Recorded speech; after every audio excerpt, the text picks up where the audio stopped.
Neil McTaggart's Crossing, Part 4. Remember, you can see the transcript over on teacherjoseph.com.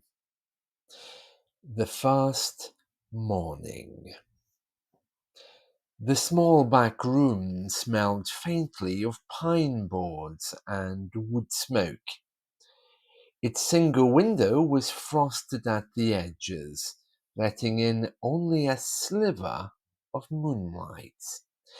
A narrow bed, a wooden chair, and a shelf were all it held, but after the ship's hard benches and the cold hall in Halifax, it felt like his own corner of the world. Neil lay on his back, staring at the dark beams above.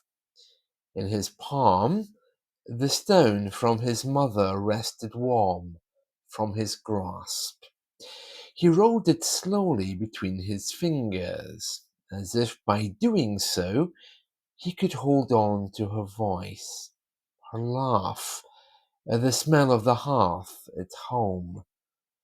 Already his memories were decaying, revealing to him more about the world than his family back home ever could see. Gaps where voices blurred, faces softened, and the world beyond Kilbirnie grew sharper in their place. His suitcase sat in the corner. The smell of home still could be smelt inside between two folded shirts. He kept his suitcase closed to preserve that scent. It was quiet enough to hear the faint tick of the clock in the kitchen. Somewhere in the distance, a barn owl called once, then fell silent. Then came the creak of floorboards in the main house, a soft murmur of voices, the slow scrape of a chair, footsteps and the rattle of the stove door being opened. The air began to carry the scent of porridge and fresh wood smoke. Neil sat up, the cold biting his arms where the blanket had slipped. He pulled on his shirt and boots quickly. He could feel the day waiting for him outside, strange, wide, and full of work he didn't yet know how to do. He picked up the stone once more and whispered, "I'll try." Then he slipped out into the dim light where the sound of the waking house was growing. A cough from the hall, the clink of crockery, and the steady steps of Uncle Robert Jeffrey beginning the day. The kitchen was warm with the glow of the stove. Aunt Agnes stood at the table, ladling porridge into thick bowls. She gave Neil a brief nod toward a chair. Thomas and Edward were already seated. The day began with a short, quiet pause for personal reflection before eating, a habit of the household. Then everyone set to their bowls, heads down, spoons in hand. Anna was pouring milk from a jug, her hair tied back neatly. Robert was at the head of the table, the steam from his bowl rising in front of him. "Morning, Neil," Agnes said. "Eat up. You'll need it." The porridge was thick and hot, sticking to his ribs. Neil ate slowly, listening to the rhythm of the household, the scrape of spoons, the faint drip of water from the sink. the wind against the window. When the bowls were empty, Robert wiped his mouth and looked at Neil. You'll go with Thomas this morning. Chickens first, then the water barrels, then fence check. Neil nodded. All right. After dinner, you and I will take the calf pen, and this evening we'll start on your reading. Neil hesitated.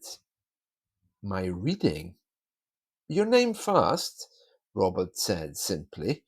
Neil lowered his gaze. I understand. Robert pushed back his chair. Put on your coat, gloves if you've got them. Winter's not kind to bare hands. The cold hit Neil hard as they stepped outside. The snow crunched under their boots, and his breath rose in clouds. Thomas walked ahead without speaking, leading the way to the chicken coop. The bird clucked and shuffled as Thomas opened the door. Grain's in the sack there. Don't spill it. Neil reached for the sack. Surprised by the weight, he scattered the feed awkwardly, the chickens darting in and out of his way. You get used to them, Thomas said shortly. They carried water from the pump to the barrels by the barn. The pump handle was stiff, and Neil's fingers ached in the cold. He didn't complain, he just kept moving. By mid-morning, they were walking the fence line. The field stretched out, white and silent, broken only by the dark posts and rails. Neil's boots sank into the snow. Here, Thomas said, pointing to a loose rail. Help me lift. They fixed it together, the cold numbing Neil's hands despite his gloves. By the time they were done, his breath came in short bursts. Not bad, Thomas said, almost as if it surprised him. Neil gave a nod of thanks, though his arms ached. They rested for a moment. You look a lot like my brother Peter back home, said Neil, catching his breath.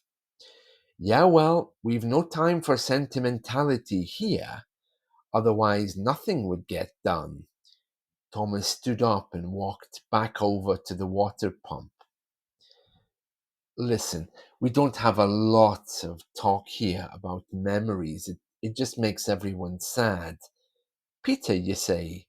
Well, I was a lot like my sister Maggie, but Thomas quickly corrected himself, stood up, wiped his eyes, and said, Let's get back to work. Neil saw vulnerability there, just for a moment, of sadness expressed from the young man. He never knew how old Thomas was, but he was strong. Neil only ever saw his father cry when he was drunk. Here he was in a brand new world, giving him the same idea as home, that weakness was for the women folk. He had a feeling that Thomas and him were going to get along just fine. After the midday meal, bread, cheese, and tea, Neil followed Robert to the calf pen. The animals were restless, stamping in the straw. They need clean bedding, Robert said, and keep your hands steady. They'll sense if you're nervous.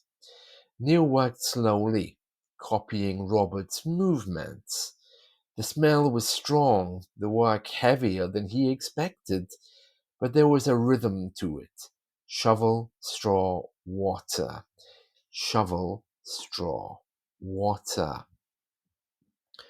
By the end, sweat clung to his back, despite the cold air.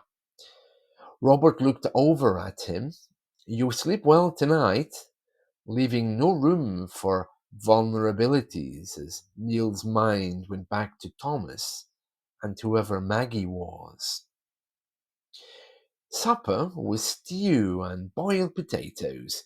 Neil was too tired to speak much, but he listened to Robert discussing tomorrow's work with Thomas, to Agnes reminding Anna to finish her sewing, to Edward asking if he could help with the horses. Afterwards, Robert slid a scrap of paper and a pencil across the table to Neil. "Write your name." Neil stared at the paper. Slowly, with Robert guiding him, he scratched the letters. Neil. It was uneven, the lines shaky, but it was his. Robert nodded. "Good. Tomorrow we'll add your surname." Neil folded the paper carefully and put it in his pocket next to his stone. That night, in the little back room, Neil lay under the blanket, muscles aching but mind clear. The day had been hard, but not impossible, and for the first time he thought maybe, just maybe, he could make a life here. He closed his eyes, the stone in his palm, and drifted into sleep with the faint warmth of the kitchen still in his bones.